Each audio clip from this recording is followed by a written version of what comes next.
IAS institute నిర్వహిస్తున్న all India scholarship exam pass అవ్వండి. 2 years ఫీజులో 50% మాత్రమే పే చేయండి. నేను ఆస్తి కోసమో డబ్బు కోసమో ఈ పోరాటం చేయట్లేదు.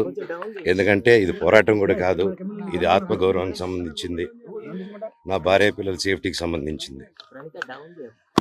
ఇది నాతో ఒక మగాడిగా నాతో డైరెక్ట్గా వచ్చి నాతో ఏం చేసినా పర్వాలేదు.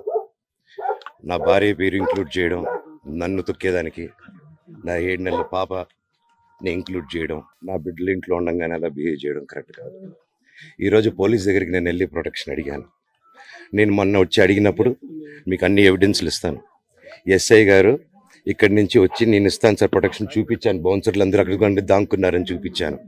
అది కొంచెం చూసి ఓకే సార్ మీరు ధైర్యంగా ఉండండి, మేము ఎక్కడికి వెళ్ళట్లేదని చెప్పి మాట్లాడి పారిపోయారు. ఇప్పుడు కానిస్టేబుల్స్ వచ్చి అందరూ నా మనుషులందరినీ భయపించి ఇప్పుడు వాళ్ళ పేర్లు తీసుకొని బెదరగొట్టి మా మనుషులు పంపించేసి వేరే బాడీ గార్డ్ లోపల పంపించున్నారు సార్. ఏం జరిగిందండి అసలు? గొడవలు జరగదు కాదు సార్. ఫస్ట్ డిపార్ట్మెంట్ ఎందుకు వన్ సైడ్ తీసుకుంటున్నారు? కంప్లైంట్ తీసుకున్న తర్వాత వాళ్ళకి ఏ అధికారం ఉంది?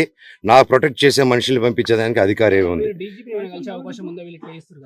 ప్రపంచంలో నా అందరినీ కలుస్తాను సార్, బయలుదేరుతాను.